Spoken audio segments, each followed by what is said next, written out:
Сөз депутат Нұрымова Гүлдара Алданышқызына беріледі. Рахмет, құрметті Ерлан Жақанұлы. Депутаттық сауал премьер-министрінің орынбасары Скляр Роман Васильевичке. Президент 2025 жылға дейін барлық елді мекендерді ауыз сумен қамтамасыз ету бойынша тапсырма берген. Алайда, бүгінгі таңда ел бойынша ауылдарда ауыз сумен қамтудың ең төмен деңгейі Қостанай, Солтүстік Қазақстан, Абай, Қарағанды және Жамбыл облыстарында. Сонымен қатар 121 ауыл бойынша мемлекет басшысының тапсырмасының орындалмау қаупі бар. Оның ішінде 51 ауыл бойынша тіпті жобалық сметалық құжаттар жоқ. Осы тізімге кірмеген, есепке алынбаған тағы ауылдар бар. Олар ақиқатын айтсақ, қағаз жүзінде ауыз су бар, ал іс жүзінде жоқ елді мекендер. Мемлекеттің қазынасынан бөлінген қаржы желге ұшып жатыр. Мысалы, Жамбыл облысындағы Тұрар Рысқұлов ауданына қатысты Жарлысу, Мойынқұм ауданына қатысты Қылышбай елді мекендерінде ауыз су мәселесі шегіне жетіп тұр. Қылышбай ауылындағы жағдай фильтр орнату арқылы жартылай шешілген болса, ал Жарлысу ауылын ауыз сумен қамту әлі де шешімін таппай отыр.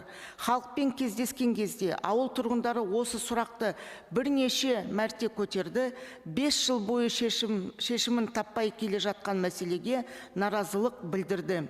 2020 жылы су құрылыстарын жүргізген жауапты мердігер компания өз жұмыстарын толық жасамаған, нәтижесінде ауыз су жоқ. Ал 21 жылдың сәуірінде жергілікті басылымда шыққан мақалада ауыз судың халыққа жеткені және сумен қамтамасыз ету жұмыстарының сәтті өткені туралы хабарланған. Сұмдық жағдай. Бұл нағыз көзбояушылық, жауапсыздық. Ауыл тұрғындары көптеген кемшіліктерді анықтап тиісті органдарға жеткізген, бірақ нәтиже жоқ. Сонда республикалық бюджеттен бөлінген 414 миллион, облыстық бюджеттен бөлінген 80 миллион, сонымен қатар жобалық сметалық құжаттарға, экспертизаға, геологиялық жұмыстарға бөлінген қаржының іздеу сұрауы жоқ па? Мұндай мысалдар өңірлерде жетерлік.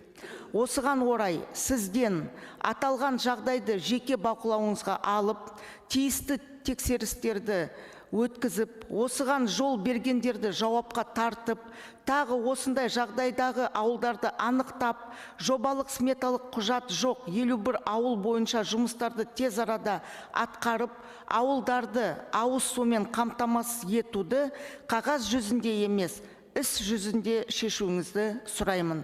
Құрметпен Аманат партиясының фракциясының мүшесі депутат Нұрымова.